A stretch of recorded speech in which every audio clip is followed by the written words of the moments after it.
ओम दधि संकतुषाराभं क्षीरोदार्णव संभवं नमामि सफिनं संवरमुकुटभूषणम्। नमस्कार मित्रों, मैं आपका astro friend astro Om Prakash astro divine light channel में आपका बहुत बहुत हार्दिक अभिनंदन है। मित्रों, ग्रहों के उच्च एवं नीच का क्या रहस्य है, इसका सीरीज चल रहा है। मित्रों, हमारे पिछले वीडियो में जरूर आप जाके देखिए, हमने सूर्य और मंगल के उच्च और नीच होने के पीछे क्या रहस्य है, हमने इसका उद्घाटन करने का प्रयास किया कि हमारे शास्त्रकारों ने क्या क्या ऐसे पैरामीटर्स, क्या क्या ऐसे लॉजिक जो है वो बताए हैं ग्रहों के उच्च और नीच का।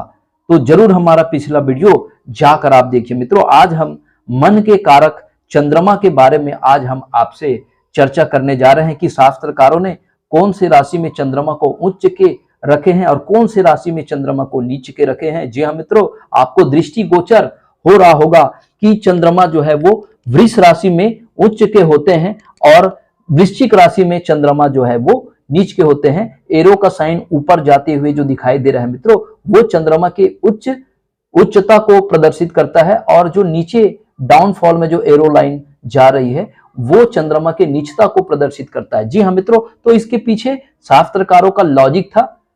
अब चंद्रमा को उच्च कर रखने के पीछे ये लॉजिक है क्योंकि चंद्रमा जो है वो माता का कारक होता है। मित्रों, तो चंद्रमा माता का कारक होता है। शिशु का जन्म हो गया, तो शिशु का जन्म होने के बाद अब शिशु को सबसे ज्यादा जो जरूरत पड़ती है वो माता की जरूरत पड़ती है, क्योंकि माता जो होता है ना वो शिशु को फीड करती है, शिशु का पालन पोषण करती है, उस बच्चे का देखभाल करती है, तो ये जो बच्चे को संस्कार देती है।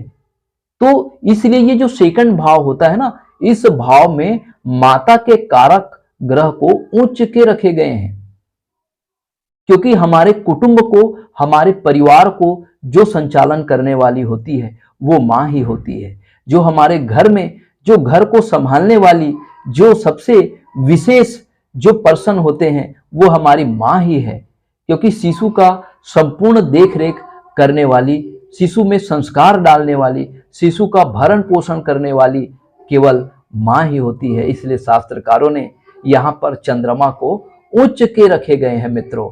जी हाँ मित्रों, तो एक दूसरा कारण ये भी है कि इसका एक पौराणिक कथा भी है मित्रों कि राजा दक्ष ने चंद्रमा से अपने 27 कन्याओं का विवाह जो है संपन्न कराया, लेकिन चंद्रमा को विशेष रूप से रोहिणी नक्षत्र से ही क्या था, लगाव था, स्नेह था, आकर्षण था। इस वजह से चूंकि ये रोहिणी नक्षत्र, चंद्रमा को रोहिणी नक्षत्र में ही उच्च के रखे गए हैं शास्त्रकारों ने, क्योंकि वो रोहिणी नक्षत्र से ही अत्यधिक स्नेह करते थे। इस वजह से भी ये भी एक लॉजिक है कि वृष राशि के रोहिणी नक्षत्र में ही चंद्रमा को शास्त्रकारों ने उच्च के रखे गए हैं, क्योंकि ये हमारा कुटुंब परिवार है और कुटुंब परिवार को का पालन पोषण करने के लिए हमको क्या होना चाहिए, मानसिक रूप से बहुत ज्यादा मजबूत होना चाहिए, क्योंकि परिवार का जो मुखिया होता है, परिवार का जो भरण पोषण करने वाला होता है, उसको मानसिक रूप से बहुत ज्यादा मजबूत होना बहुत जरूरी है मित्रों। इसलिए चंद्रमा को यहां पर शास्त्रकारों ने कारक रखा है, उच्च के रखे गए हैं। चलिए मित्रों, अब कौन से ऐसे पैरामीटर्स है जहां चंद्रमा जो है वो नीच के हो जाते हैं और इसके पीछे क्या मोटिव है।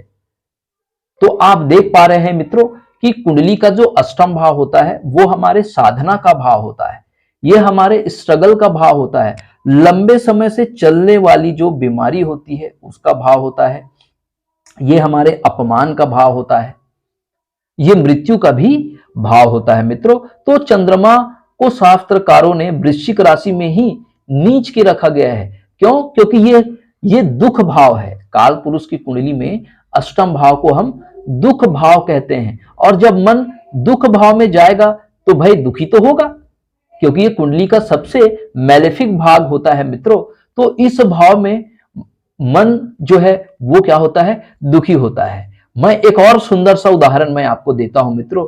जब भी हम कोई साधना करते हैं, जब भी हम भगवत प्राप्ति की दिशा में हम यत्न करते हैं, प्रयत्न करते हैं, प्रयास करते हैं, तो हमारे मन को सबसे पहले चिंता होती है, हमारे मन को सबसे ज्यादा तकलीफ होता है।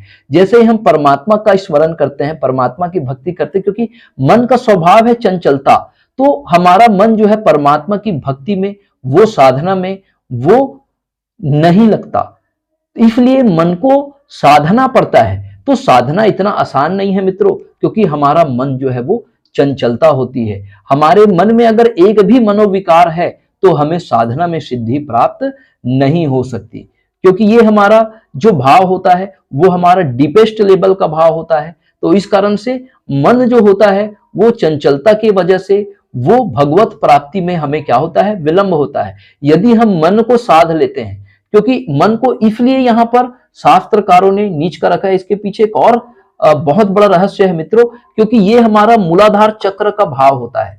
अष्टम भाव, जब किसी व्यक्ति का अष्टम भाव जागृत होता है तभी वो अध्यात्म के दिशा में वो अप्रत्याशित जो है वो सफलता प्राप्त करता है।